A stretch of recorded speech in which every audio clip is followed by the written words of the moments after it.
I tell you, this is like we were together on a Saturday night. My good friend Daniel Bellis and I, we were on Saturday night for the Martin Luther King presentation, the awards in the community. And Daniel, I forgot to bring this. I think this would have been a very interesting topic if I had brought it. This is a replica of the Vince Lombardi Trophy from the Seattle Seahawks. This is, of course, a Super Bowl 48. I couldn't help myself. A group on the internet, Trophy Phone. Graham, thank you very much. Graham did send me a postcard just before the week before the Super Bowl, and he hadn't spoken to me in 12 years, but said, I really like your team's chances. And then he informed me that he was a San Francisco 49ers fan. But Mick, I went ahead and ordered my Super Bowl trophy for Super Bowl 60.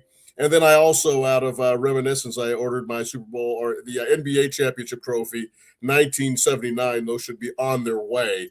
And but I wanted to salute the world champion Seattle Seahawks, who won Super Bowl 60 in convincing fashion over the New England Patriots.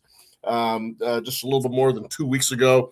I was at the parade, Mick. I was at the parade, had a wonderful time at the parade. I brought the trophy. I rode a Lion bike, stuffed the trophy into my jacket, rode downtown, and I spent 3 hours taking pictures of people and the trophy. And this lady gave me a microfilm cleaner so I could clean the trophy off. There was kisses and lipstick on my trophy. I had to disinfect the trophy when we came home. And then people just started giving me money. They were like, no, we want to give you something. And I walked out with almost $600, which is going to go to the Salvador Cotto. Yeah, it was incredible. Sarah was like, what? I was afraid that I was going to get jacked up coming home, actually. But that's going to go to the Salvador Cotto Memorial Fund at O'Day High School. But I could not believe that the enthusiasm, the incitement, and I'm just wondering, Mick, just to be a part of all of it. There we are. There I am. Dan, if you can click on some of those pictures, there I am with the staff. There I am taking pictures with people. There's some of our people who are our first responders, a couple of police officers. They were so excited. There's some little guys. They're pumped up. They'll be playing in the Super Bowl in about 20 years. There are the ushers. The ushers were just unbelievable. They were so excited, and they were concerned. They were like, oh, we'll get in trouble for this. I was like, no. I said, I know Mike Flood, and I know those guys. I'm going to take care of you. Don't you dare worry about it. So just people coming up and getting their pictures taken, and the excitement of the Super Bowl parade at Lumen Field. There I am in my handsome Chuck Knox trucker hat from the 1983, but a good time was had by all. Mick, tell us, the executive director of the Washington Interscholastic Activities Association, how much fun was that? And schools, I hope, got to participate. I know there's been so much conjecture about participation in political events and walkouts. I thought, and if I had been 16, 17, or 18 again, of course, that was a long time ago, I would have certainly skipped school and gone to the parade. Yeah, I mean, it's another great example of how sports brings unity together. No one's asking anybody about their politics or anything else when they're doing that. We're all celebrating one team and one city, and that's the beauty of sports, that a lot of times we forget it's an emotional thing. And when people are rooting for the same team, working together, it's incredible how many hundreds of thousands and millions of people can be working together. So yeah, no, it was exciting. We heard all about it in schools, kids, high absentee rates, and having fun. And again, they're making lifetime memories. I mean, they're not going to forget that their entire life. So you bring up something interesting with in regards to our political climate right now. No matter what side of the aisle you're on, certainly it can be quite contentious. I know that at St. Joe's School there is going to be, and I think this is a really smart thing. I might even show up for this amongst all of the different activities they have for parents at our school. They are having a discussion about how to argue in the right way. It's a discussion on how to have arguments, how to have discourse when you disagree with someone, which I think is so important. But I want to say this: whether you're an optimist, and I believe that there were reports that there was going to be 1 million people at the parade, a lot of reports refuted that, and we're so. The way we report things now becomes so critical, and people dispute every single number. There's reports that there was 450,000 people, but this we do know.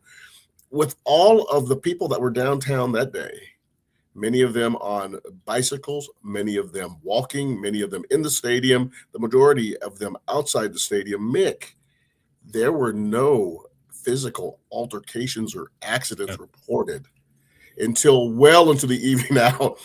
John Snyder kicked it off by when he gave his speech. I don't know if you had a chance to see his remarks. John looked at 10 in the morning like he had had a couple of beverages. And I'm not sure what kind of beverages he was drinking, but just by the slurring of his language, you could kind of tell he may have had a little bit before 10 a.m.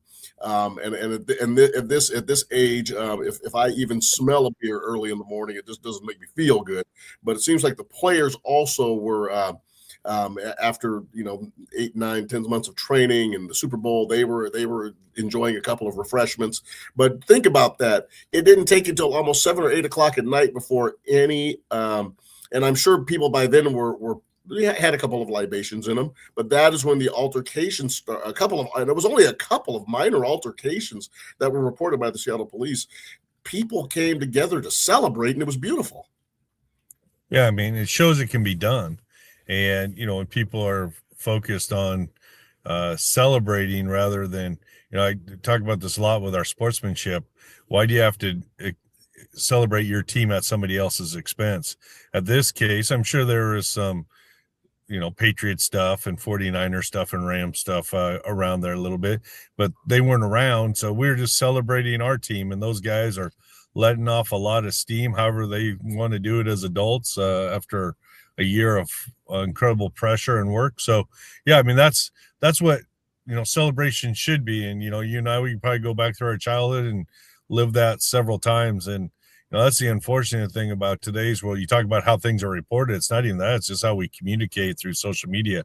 It's usually not building somebody up. It's usually trying to bring somebody down. So, I think it's awesome. It's great that our kids got to experience that.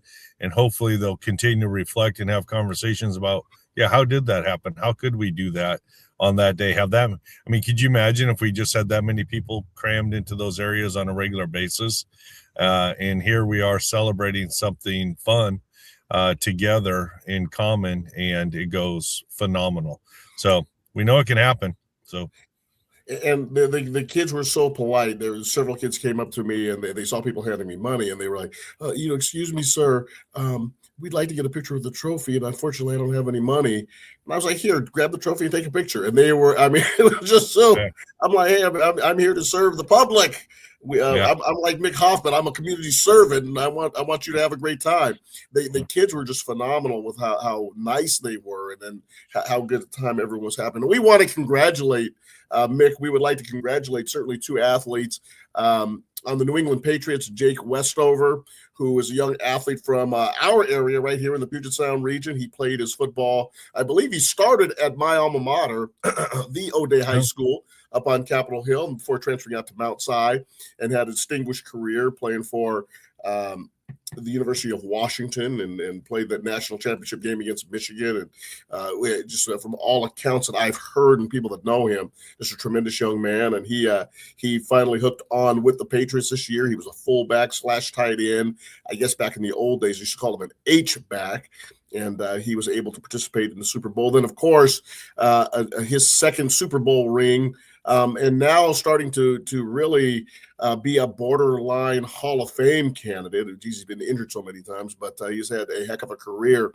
A young man from the Eastern Washington named Cooper Kupp, who played his sports here over in the Tri-Cities. And I can't remember which high school he went to, Daniel. I'm sure you'll look that up. Davis, I believe. He went to AC Davis High School, and certainly he was at Eastern Washington University, and he is now a two-time Super Bowl champion and, like I said, a borderline Hall of Famer. And what a great career that Cooper has had, and an athlete that had participated right here in the WIAA, participated in the basketball championship. I saw a video of Davis High School playing somebody, and I believe they beat Bothell, and Bothell had the young man that's playing in the NBA right now. Zach LaVine, yeah. Zach LaVine was on that team, and needless to say, Cooper Kupp has had a heck of a career.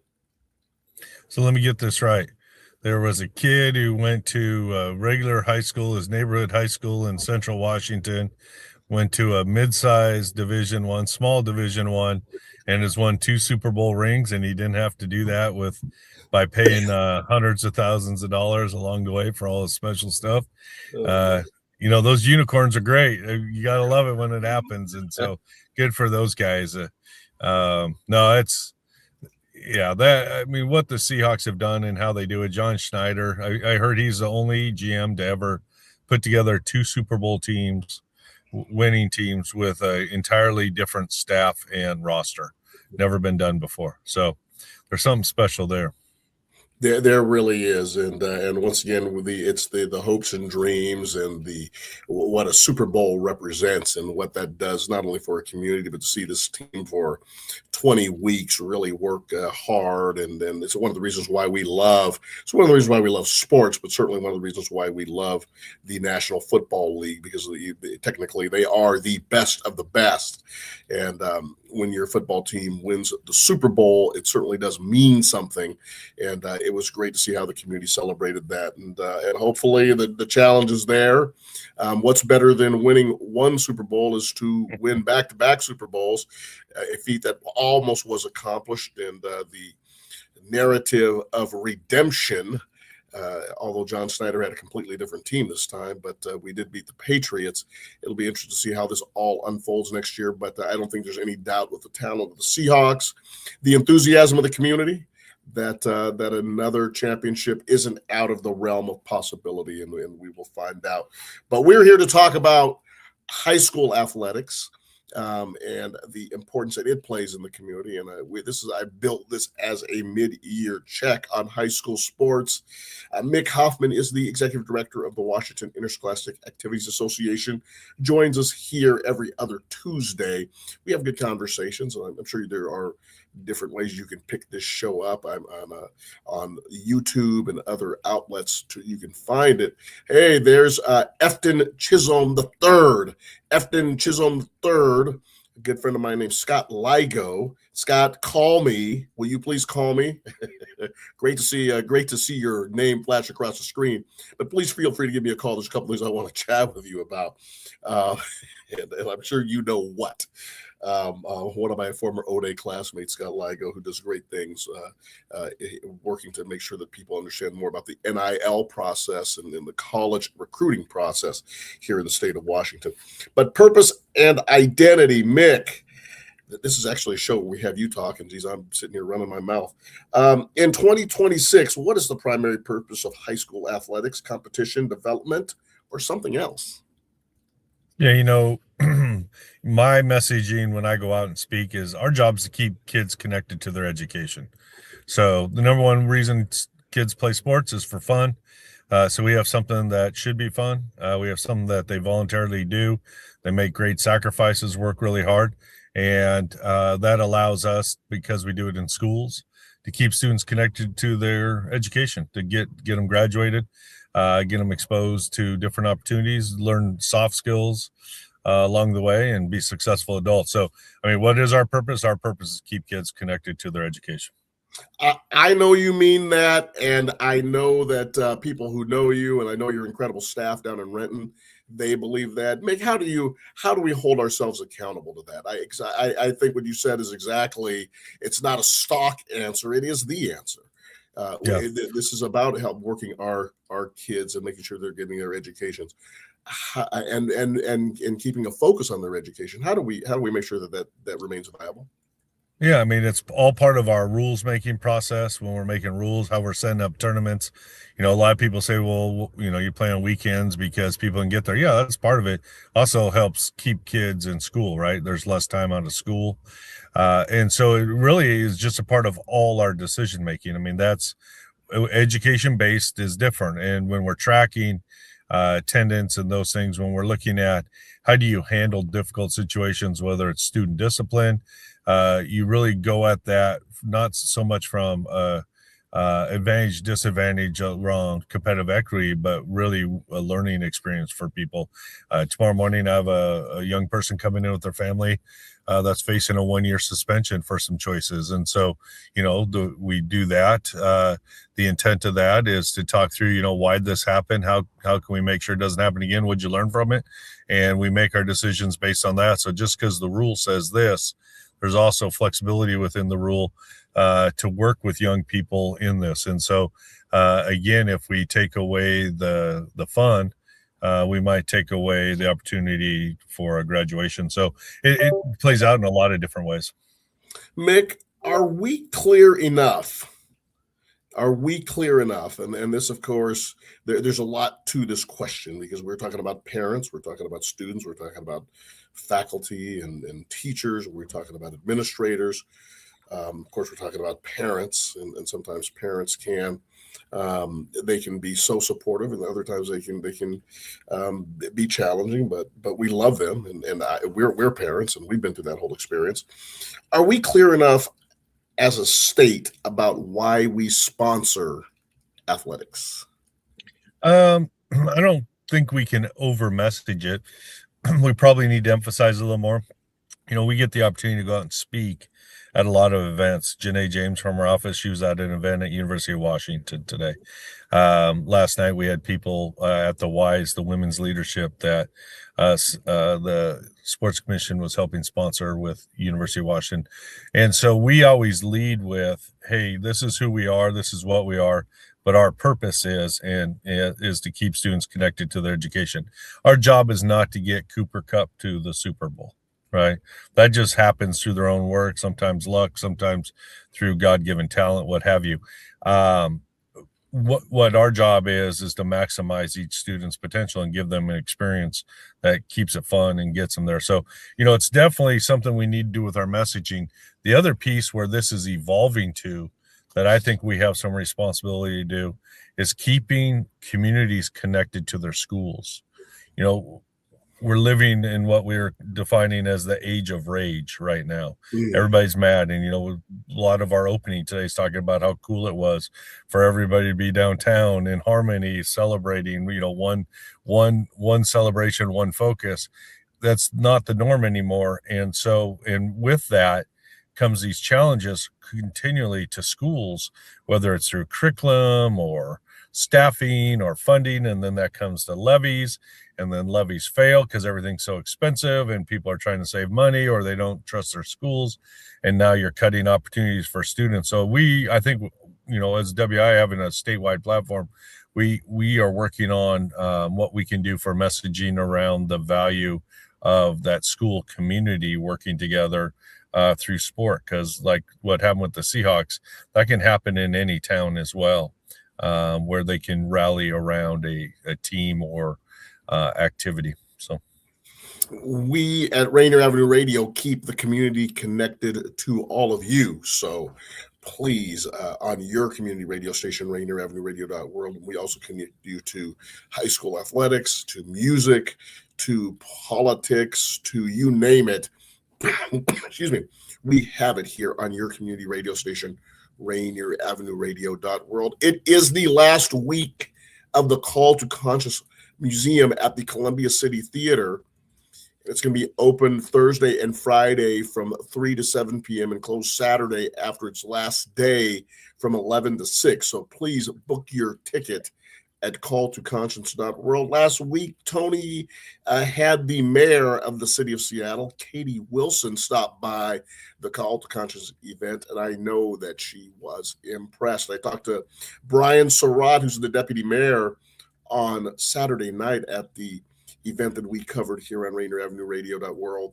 And Brian said that Katie walked away with a completely different understanding of the Black community. So for you to do that, to learn more about the pioneers in our community, to learn more about the issues in our community, go ahead, get a ticket, head down to Columbia City Theater, 4916 Rainier Avenue South, and go ahead and take a look at this event because it's really important. Of course, if you want to make more community broadcasts like this possible, you can donate on Venmo.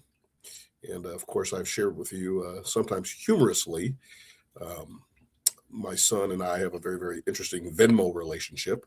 He speaks to me 3 times a week and he says, "Dad, fill my Venmo." But you can do this to, of course, I can give you Clemente Cotto if you'd like to help me out. But if you'd like to support Rainier Avenue Radio and these programs that we have, please donate online at your community radio station, RainierAvenueRadio.world/donate at Venmo.com. And what a unique tool that is. I wonder how my father would have handled Venmo, Mick.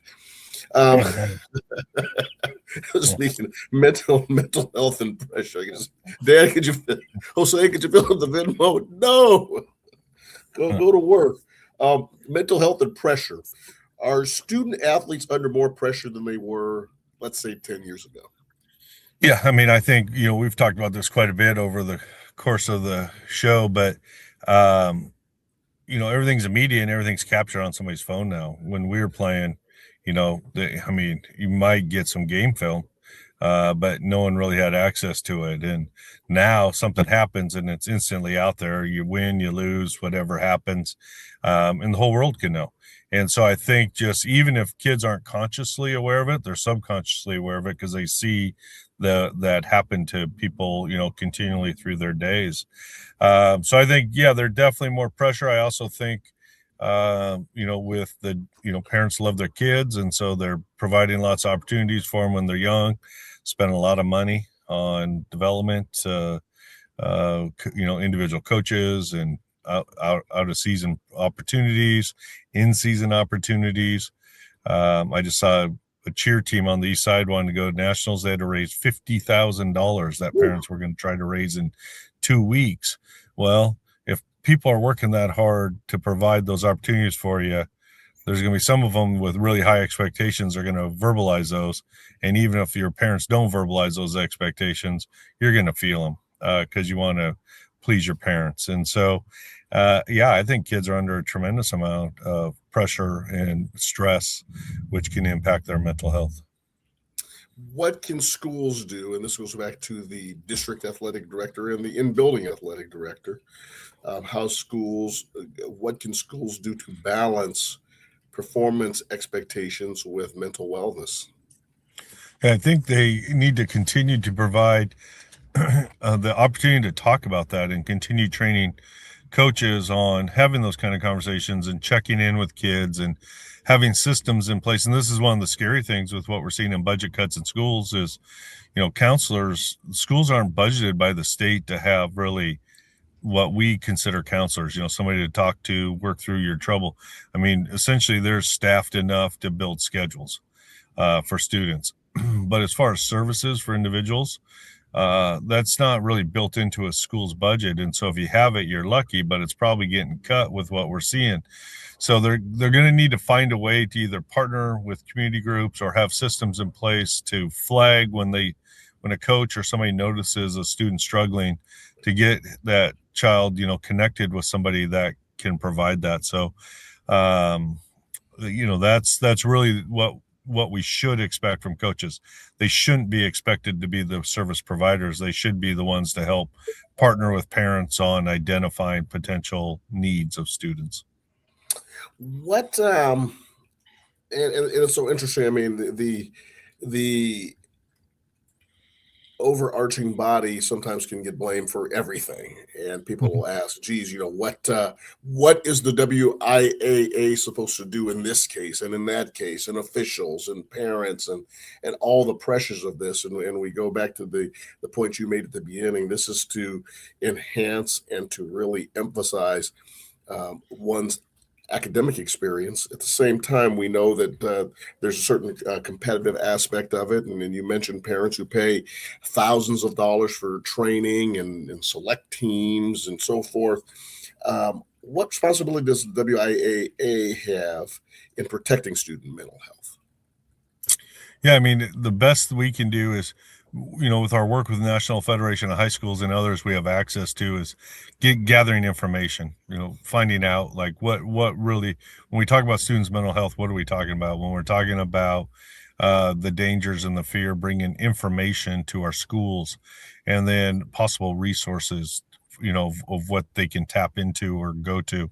An example would be, we went out and got a grant for $500,000 a few years ago and worked in partnership with the University of Washington and developed 2 online classes around foundations of coaching. And it's all about a younger or youth coach evaluating how they coach and why they coach, and the development of adolescents, ways to approach them. And so, we are trying to find ways, but I'll tell you what the struggle is, that coaches already have so many demands on them. And you start talking, we've talked a lot about what parents expect from kids on everything from getting them a scholarship to giving them extra time to what have you. And then expecting them to go out and do a bunch of extra professional development. And, coaches are making, less than minimum wage in a lot of situations with their out of season work. So there needs to be a balance there. And I think if we can get back to parents partnering with coaches, that we'll take a lot better care of our kids, rather than coaches and parents being pitted against each other. Because both of those groups want what's best for kids. So our job is to go out and find possible resources and information, get it to people, and then have them utilize it. Have you noticed that the stigma around mental health, would you say it's changed? Are people more willing to have this conversation now than they were 5, 10, 15 years ago? Yeah, I think absolutely, especially coming out of COVID, there's so much conversation that it's been normalized for people to say, hey, I'm not doing well. Like, I'm struggling right now. And what is it? I don't know. I just not feeling right. Like, I'm just struggling right now. I need some help. And so I think it's become a lot more normal. I think the conversation has changed to, you show strength when you seek help rather than seeing it as a weakness. And so, yeah, I think as a whole, our communities have adjusted quite a bit. When I need help, when I'm not feeling well, when I'm seeking help, I turn on Rainier Avenue Radio, your community radio station. And when I hear all of the things going on in the community that this radio community provides, you too will feel good about yourself, and you too will be feeling good about your neighbors, and you too will feel good about the condition of the world on your community radio station, Rainier Avenue Radio.world. Mick Hoffman, the Washington Interscholastic Activities Executive Director. He and I will be back for the second half of the show following this messages from our partners.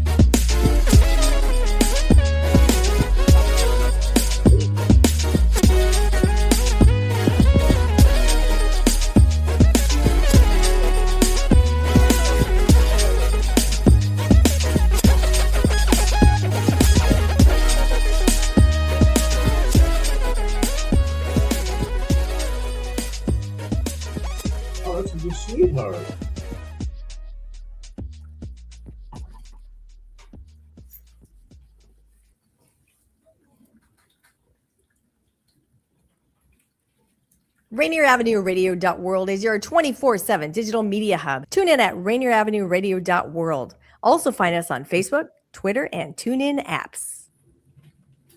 This February, history comes alive in our community. Rainier Avenue Radio proudly presents a 2026 Call to Conscience Black History Month celebration, a month-long experience honoring the people, places, and stories that shaped Seattle and the nation. From powerful exhibits and live conversations to original storytelling, performances, and community dialogues, Call to Conscience connects past, present, and future. Told by us, for us. Experience the Black History Month Museum, special tribute, live radio broadcasts, family programming, and voices from across generations, all centered on truth, culture, and legacy. This isn't just an event, it's a call to remember, a call to honor, a call to act. Join Rainier Avenue Radio and our community partners this February at the historic Columbia City Theater. For the full schedule of events and updates, visit calltoconscience.world. Call to Conscience 2026, where history speaks and the community listens.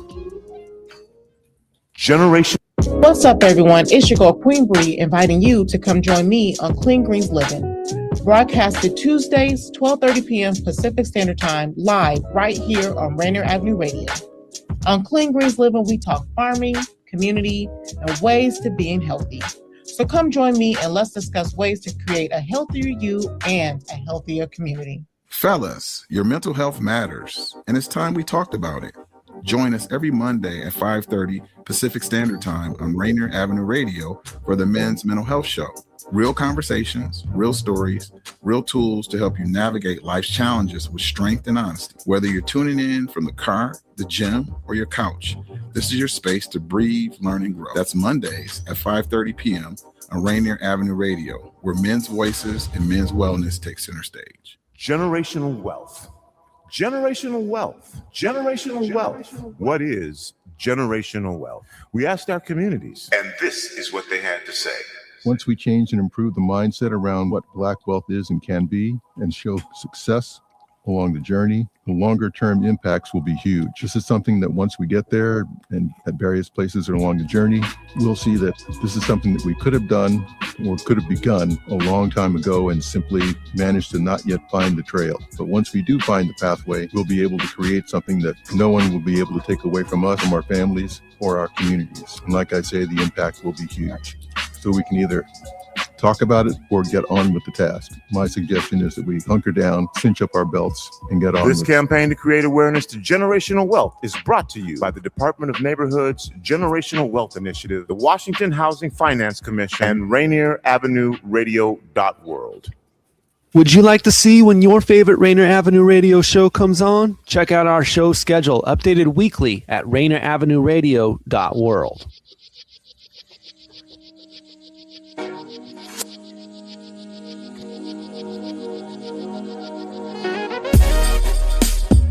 Welcome back to your community radio station, Rainier Avenue Radio.world. Juan, Cotto touching bases with you here live from the Leshai neighborhood today. Mick Hoffman is on the road traveling, going out and meeting with different schools and different administrators, and I'm sure he will see some students as he is on his merry way. This is a big championship week here in the state of Washington. Got a big basketball tournament going on this weekend. Is it just a single basketball tournament this weekend, Mick? Tell us what championships are being conducted this weekend. Well, tonight are the play-in games, so single elimination. So I'm actually sitting in a parking lot in Hoquiam on my way to Tahola. Tahola and Concrete Girls are playing tonight. So Jordan's the AD down there at Tahola. He's a great guy. I like going down supporting him. He's got a couple of young coaches I met last year at a game, and they're alumni, and they're in it for all the right reasons. So I thought I'd come down and support them tonight. And then we have everybody playing Friday, Saturday. So 96 games Friday, Saturday around the state at 18 different locations. And then next Wednesday, we start in the 3 arenas and domes. So, busy couple weeks. So last weekend we had, 3,700 wrestlers in the Tacoma Dome, couple hundred swimmers, and a couple hundred gymnasts in the Puget Sound area. So it's it's a great time of year. Have we done the bowling yet? Is the bowling championships going on? Is that a winter sport? Yep, bowling kicked us off about 3 weeks ago. So we got the Bolero there in Tukwila. So that was a big one. And then we had state cheer down Battleground. You want to talk about a full gym? I think there's maybe 1 or 2 seats left open. It was literally thousands of participants and fans. It's really cool to see the support that sport gets from their community. So we've had a really, knock on wood, we've had an outstanding winter season so far as competition. So That is so awesome. And I was going to say, Mick, that Saturday night reminded me of the fun of being a part of a team, especially at the end of the event at Colgate Street Church. And Daniel Bellis and I were cleaning up all of the equipment. And Tony B has not afforded us with the single console thing yet. So Daniel, and I don't know how Daniel does it, Mick. I don't know how Daniel does it. He's got literally a couple of hundred cords he's plugging in, and he does all this different stuff, and he hooks it up to the computers, and he's got cameras he's got to do. I marvel at his technical ability and skill to do it. And I'm always wondering, is he going to be able to do this? And he usually comes in, and within 15 to 20 minutes, he's got it all set up. And then he always needs some help taking it down. I went over and got him a big plate of Ezel's chicken and some food for himself. And then we sat down and we did the interviews, and we made comments in regards to the broadcast. And then, of course, as people are all streaming out of the place, Daniel and I are taking all the cords together and we're putting them back into the cases. And I admire him so much because he's just so diligent, and he's so appreciative of getting that help. But it reminded me of being on a sports team where you're putting all your gear away and cleaning everything up. And that's the kind of commitment we have here on your community radio station, Rainier Avenue Radio.world. I say all of that because we hope, if you would like to hear more broadcasts, I thought it was just an outstanding broadcast. Of course, the event itself makes the broadcast. And that was a wonderful event. Eddie Rye, Haywood Evans, Jesse Weinberry, Brian Surratt, so many people who have been active and involved in the community, and the awards and the appreciation of the awards was so much fun. And it was great to work with Daniel on that. But for those to happen, we'd appreciate it if you touch the donate Venmo button. And that's a way that you could help us support these activities on your community radio station to make sure that the word gets out. And then, of course, Daniel, you flashed on it, the call to conscience, and you heard Tony talk about it during the break. Really come learn more about the pioneers of our South Seattle community. I know that Mick came a couple of years ago, and when Tony had this thing rocking and rolling, and Tony has got it more rocking and rolling. It's bigger and it's better, and it certainly is not only a call to conscience, but it really does honor a lot of people in the history of not only Black Seattle. I think that becomes so passé. It's in the history of Seattle, and would encourage you all to go down. The last day is on Saturday from 11 to 6, but certainly it's been open on Thursdays and Fridays from 3 to 7 as well. So if you get a chance to take your lunch break, maybe grab a sandwich at one of the great restaurants down there on Rainier Avenue and go see Call to Conscience. I think it's worth your while to do so. Mick, my wife, who's a big fan of yours, Sarah Cotto is a big Mick Hoffman fan.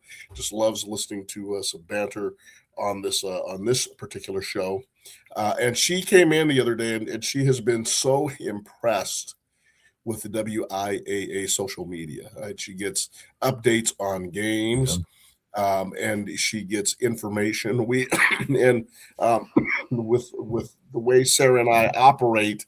As you know, we have kids we have kids and parents and friends not only at our high school, but really at all high schools throughout the state. It's amazing. Cousins and friends and relatives and friends of friends, their kids are playing sports, and they're like shooting us information. It's amazing how much we can keep up with that app. And I just want to say that social media has really change the student's experience, and really share with us what the WIAA has done, because it has been great to keep up with all of it, and also to be able to follow it. You can see games and get information before they happen. Yeah, Andy Knapp and Bryn Langrock in our office they are literally national leaders in this space. So every time we go to a national event, the NFHS, National Federation of High School, they're asked to speak and share what they do. They're super creative. Sean Bassett, our communication, and then our support staff. And so, it's something that our younger staff really gravitates to. They're incredibly gifted at it, so they make it fun, but also incredibly informational. Our app has over 100,000 followers, which is more than almost every single Division I college in the country. And it's because it's so good and an incredible amount of work. Every bracket, you can follow brackets on there. And then there's the entertainment pieces. Our sponsors love it. And so it worked for us. And if people can't find your stuff, they're not going to show up. In our attendance, in the last 10 years, or the last 2 years were our highest too. This year's trending close to that same direction. And I fully believe it's because of marketing like that. And so, we're really, really lucky to have the people we have. People are always trying to hire them away. So we just take good care of them, let them have same thing, right? They got to have fun at work. And then we bring in a lot of students that help with that. So we have our leadership group, our LEAP kids, and then sometimes they'll bring in some buddies. We'll hire kids from universities around, and they'll be coming in at all our events, continually working. So we've made a concerted effort. We invest a lot into that because the planning for it's been so good by Andy and Bryn. So yeah, no, I go back to my first year, Juan. I would be in a situation like this. I'd be driving across the state. I couldn't find a game. I couldn't find a game. And we can't rely on traditional media because they're all cutting their sports programs. Look what happened back to the Washington Post and all that. I mean, they don't even have sports in that national paper anymore. So everybody's cutting it. So we have to do it ourselves and find partners who have a lot of energy. And luckily, we have a lot of good partners around the state, and we have very talented people in our office. So. What type of feedback are you getting? And the reason why I ask is that obviously, this is, as we said in the beginning of the show, tied to education. Like you say, if people can't find it, they can't see it, and that could include athletes. Yep. A lot of athletes are in areas where they may not get a college coach to come all the way to take a look at them. They can see the film, certainly. And then there's always the discussion about recruiting. And I've always felt, Mick, that if you're good, I used to tell the parents of my players, if you're good, you're going to get found. Absolutely. If you're really good. And it helps too if your GPA is over 2.5, 3.5, 3.5. That's going to really help you too. That'll get you recruited really, really well. But I'm just wondering, what is people's feedback and what has the response been? Oh, I mean, our engagement with it is overwhelming. And we had staff meeting today. So one of the things I check in, I mean, you think about it, we run 120 plus events. We have 13 staff members. And so, we rely on thousands of volunteers. It's a ton of work. Our staff this week, I'll give you an example. Starting Wednesday, they went down and set up in the dome all day, all night. Then we showing up at 5 a.m. in the morning, leaving at midnight, 11 o'clock midnight, Thursday night, Friday night, Saturday. All of us that were there, we had 2 people at the King County Aquatic cutting everything down, filling a van full of stuff. We had to fill U-Haul full of stuff from the Tacoma Dome. And then Sunday morning at 8 o'clock, people are showing up to the office to empty the U-Haul. And we did seating and placement of the state basketball games till 5 o'clock at night, 5:30 at night. And that same social media team is sitting in there with the executive staff as we're putting together the puzzle of the tournament. They're cranking out all the information that people are waiting on to know what games are going to go to.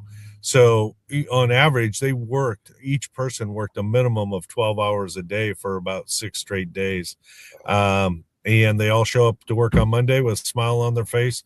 So again, it's like coaching when you're doing stuff that you love and that you feel is impactful and it means something to somebody. It's a little easier to do it. You can't do it that way every week, but you can go through those spurts. So the feedback, and so today in our staff meeting, I'm like, okay, tell me, so far you guys are working your fannies off. What's your best experience of a state tournament so far? And 2 of our staff members said that they asked, hey, can we get a picture of you? And they're like, hey, is this the portrait that you're doing on Instagram? Kids. And so people know and they want to be a part of it. And so it's not just a look at me thing, but people want to be a part of it from what they've created. And so, I'm super lucky with who we have on our team because it just allows us to continue. And then people want to be a part of it. So we get people volunteering with us that continues to expand on what's already remarkable. And I say with 100% sincerity, what our folks do with social media and marketing is not done by any other state. And you can go on there and start fact checking me on that, start looking at other states. What Andy and Bryn have figured out is masterful. Mick, we're gonna slowly kind of creep into the professionalization of youth sports, but I wanted to ask you a question, and I know you're familiar with this, and I think about the Super Bowl. I think about Super Bowl one. I think about Super Bowl one, and still, you and I were almost not born yet. I think we're somewhere in there that we're close to Super Bowl one. Have to look at my I think it was a couple years. I'm 1969. So yeah, see, okay, I'm right on me. the cusp of it. I might have just missed it, but here's the deal. I want to ask you about in Super Bowl one. That was a game that was televised by two television networks, CBS and NBC, and there's the famous guy with the microphones, and they're all on top of each other, kind of like us at Converge Media, right? Just kidding. Converge is great with us, but the microphones are on top of each other, and it just seems nowadays, Mick, that all you need to do is have a really cool logo and a really cool skin, and now you're a media person. And we know at the high school events, you have made a commitment. Let's say you, but the WIAA has made a commitment to the NFHS network. And I'm sorry for a nominal fee, and I hear a number of people talking about, geez, they're making those poor kids who are wearing Jordan sportswear and they have the most expensive cell phones, even in inner city schools, and they have Jordan. Their Jordan ensembles sometimes are more expensive than the clothes that I wear for work, my suit and ties and shoes. But they don't have enough money to pay for, and I know I'll get some flack for this, but if people want to sit down and have a conversation with me, I'd love to have it. They don't have enough money to pay for an NFHS network subscription, which is what maybe $12, $15, or I can't remember exactly. Yeah. Something like so it ends up it's not overwhelming, but it certainly is an expense. So we have a variety of different people who come in and they have their little skin on their thing, and they have the ability to take highlights of the games. And I guess there was some conjecture, because I guess some of those groups were not allowed. And I was just wondering the WIAA policy, and have we been able to settle on a way that folks can come in and they can take their highlights and utilize those, or is there more a specific way that the WIAA process that you want that to be done? Yeah, no, Sean in our office, he came in 2 years ago. He just had his 2-year anniversary with us, and one of the things I asked him to do was to review kind of the new modern and emerging media, because it's changed, right? It's not traditional media by any way, shape, or form. So he did a bunch of research. He worked with national organizations to see what they were doing. And essentially for us, I mean, there's a lot of detail. You can find it on our website for people applying, but you have to provide some type of original content and some type of platform other than just a Twitter page. And so, the people who come in, we get a lot of people are usually upset with us. They're reposting people's stuff. Right, that's not original content. Or they'll do a one-line comment on a repost, or they'll take a few highlights and do that. And if we allowed everybody in for free as media that did that, that's everybody, right? Mom in the Stands is doing that, for kids and all that. The other piece, there's a couple other things that are important for people to remember, that up until the state tournament, anybody can stream anything they want, right? That's not our purview. Ours are only state tournaments, same place we're selling tickets. And for us to continue to keep renting the Tacoma Dome and the baseball venues and the places that we do, we have, 55-60% of our revenue, depending on the year, comes from ticket sales, which includes streaming. So it's an important revenue source for us. Ideally, we'd be great if we could do like Muckleshoot did this year. Muckleshoot Tribe, they don't charge to get into their games. Their tribal council at home games, everybody gets in free. At the district tournaments, they have somebody there. They keep a tally of tribal members, and they reimburse, and they want and is how they do it. Tacoma Public Schools, the students get into the Tacoma Dome for state wrestling this year and for state basketball for their teams for free. The city council is going to pay for that. And so, there's ways that they can do that. But as far as streaming, and then any of the media people, the contract we have with NFHS is a pretty standard industry-wide one, where you can do up to 2 minutes of highlights of each game. So people can take as many highlights as they want. And then for the people who absolutely positively can't afford NFHS network or can't watch with somebody who has one, the on-demand, the replays are free. So it's really just live viewing that has a charge. You can get on there for on demand and watch any games you want at no cost. And so there are opportunities to make it accessible to everybody in one way or another. So if we had the funding and didn't have to charge, we'd love to do it for free. Heck, and make our job a lot easier. But we got to pay the bills. We're a 501c3 nonprofit. We all get paid, right? We all, appropriately for what we do. But what we do need to do is be able to continue to rent. If people, I think, want to keep going to Husky Stadium for football, that's an added expense. And so if everybody's okay going back to the high schools and the high schools can give it to us at a cheap price, then we can charge less for other things. So it's a balance every single year with the idea that, we want to do what's best for our kids. Wanting to do what's best for our kids is the mission at the WIAA, and hopefully we help to amplify that mission on your community radio station, Rainier Avenue Radio.world. Mick Hoffman, the executive director of the Washington Interscholastic Activities Association, and me, Juan Cotto. I'm a Rainier Avenue Radio personality, and we talk sports, we talk politics, we talk world music, we talk fresh juice. Oh, I tell you, Mick, when I'm done with this show today, I'm going to have myself a glass of fresh juice. Anyone else going to have fresh juice on Wednesday night? A little plug for our man, Daniel Bellis of Fresh Juice. The professionalization of youth sports, the NIL, the name, image, and likeness in college athletics has changed so much. Is this starting to spill more into the high schools? I know I do a little temperature check every couple of months with you on this, but has this changed the culture of high school sports? Are we seeing more NIL at the high school level? Are we seeing anxiety in parents looking for their kids to get NIL and that sort of thing? Yeah, I mean, everybody wants to make money, right? I don't care what they say. Everybody, at the end of the day, it's nice to be able to take care of your family or friends or yourself. And so, yeah, we are seeing a little bit more of it, and we're seeing businesses get a little more creative. And for us, it doesn't really matter whether it's $5 or $500,000. It's that we got to work within the rules. So we're partnering with Tacoma Public Schools. Their superintendent, Josh Garcia, is very committed to providing some education for their families.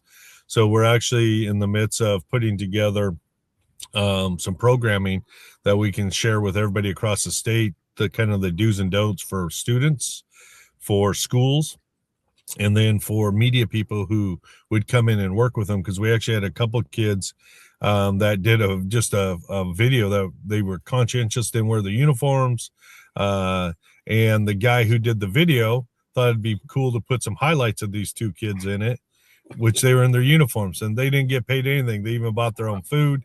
They had to get their own transportation to do it. So we investigated it, and we were able to, get to the bottom of it, and no harm, no foul. But what came out of it is, wow, this could have been really bad for a couple of kids with no ill intent at all.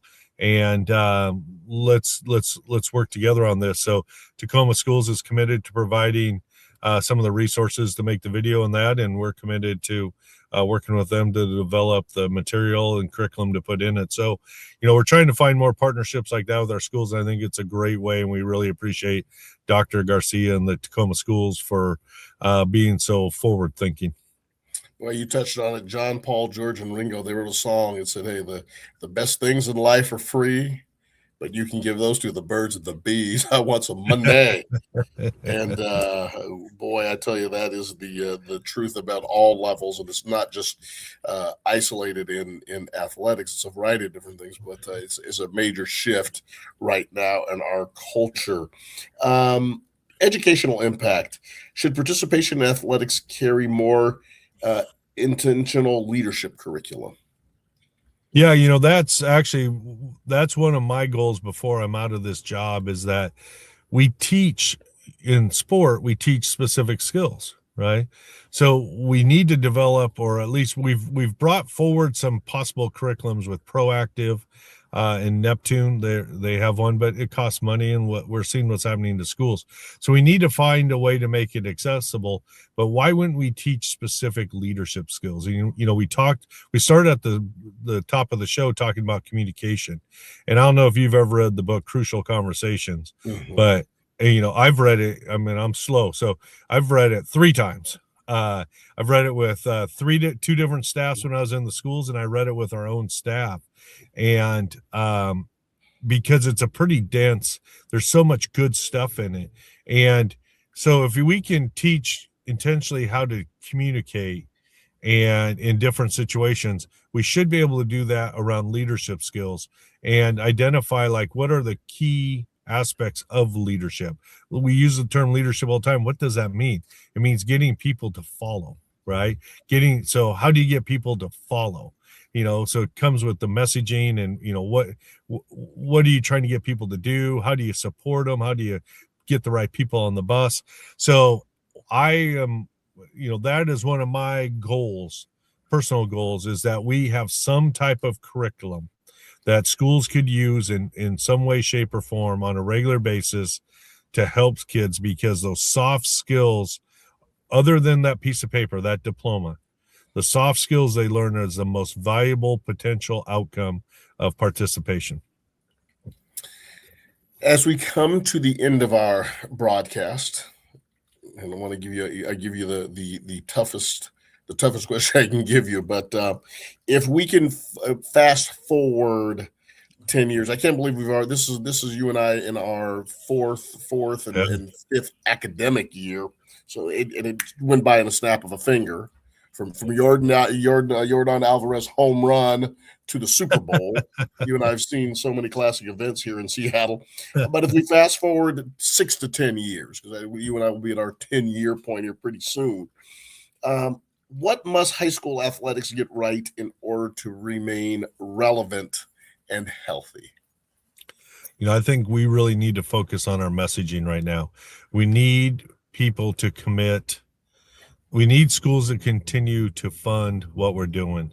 And so we have to do a better job of messaging the value. Like, we get it and we get to talk about it here, but there were 2 governors, Oklahoma and Kansas, where in their State of the State speech this year, they called out the state association about having it be taken over by state government.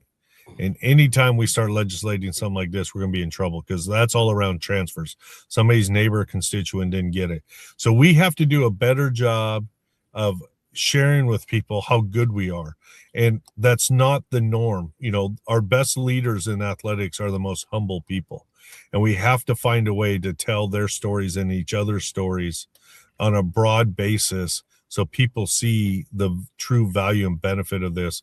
So when they're voting for levies, they're voting for that, not whether they trust the superintendent and the salary of the superintendent, but they're trusting that that money is going to go provide for those student opportunities that they got or others got when they were going through school. So that's, I think right now we're at a critical point of, we don't want this just to go to clubs. Clubs got their own deal, and it's good for what it's there for, but we have to keep this stuff in schools and keep it accessible to every kid.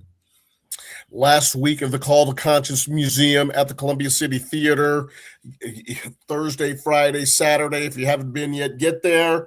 Hey, if you want to make a donation to support community broadcasts like this by donating on the Venmo app, Venmo at Rainier Avenue Radio, or online at rainieravenueradio.world/donate.